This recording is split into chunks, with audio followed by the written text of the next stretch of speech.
একদিনও হুমায়ুন কবির খানকে তৈরি হয় নাই। আরেকটা হুমায়ুন কবির খানকে তৈরি করতে 50 বছর লাগবে। এই ষড়যন্ত্র করে কোনো লাভ নাই।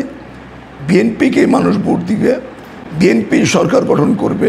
এটা রাজনৈতিক কর্মী হিসেবে যতটুকু থাকা দরকার সেটার পরিপূর্ণতা আমার মধ্যে আছে, এটা আমার বিশ্বাস। দলের জন্য ত্যাগ, দলকে ঐক্যবদ্ধ রাখা, দলকে আগামী দিনের জন্য প্রস্তুত করা, দলের জন্য ত্যাগ স্বীকার করা, সব কিছু করার জন্য প্রস্তুত। তারপরেও দলের সিদ্ধান্ত মানাটাই হলো নেতৃত্বের পূর্ব শর্ত। এখন দল যদি মনে করে যে আমাকে দিয়ে সম্ভব, নমিনেশন দিলে নির্বাচন করব, দল যদি মনে করে আমার সাথে যোগ্য কেউ যদি থাকে, আমার সাথে যোগ্য কেউ যদি থাকে, তাকে দিলে নির্বাচন করব। কিন্তু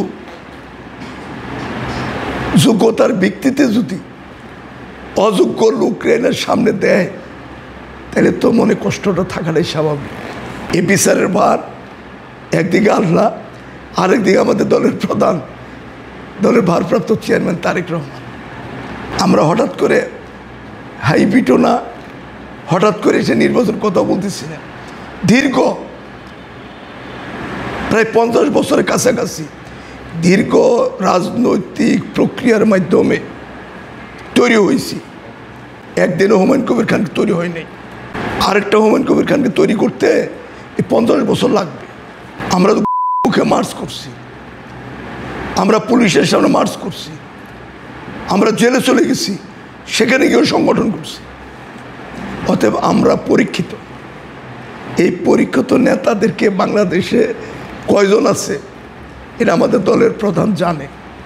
দলের সিদ্ধান্ত চূড়ান্ত, দল সিদ্ধান্ত দিবে, সেই সিদ্ধান্ত অবশ্যই মেনে নিব।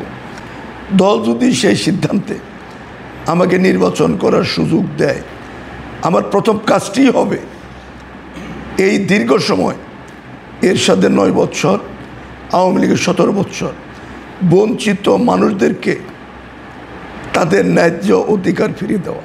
আগামী নির্বাচন অবশ্যই যত হোক, এই ষড়যন্ত্র করে কোনো লাভ নাই। বিএনপিকে মানুষ ভোট দিবে, বিএনপি সরকার গঠন করবে এবং দলের ভারপ্রাপ্ত চেয়ারম্যান তিনি আগামী দিনে সরকার পরিচালনা করবেন।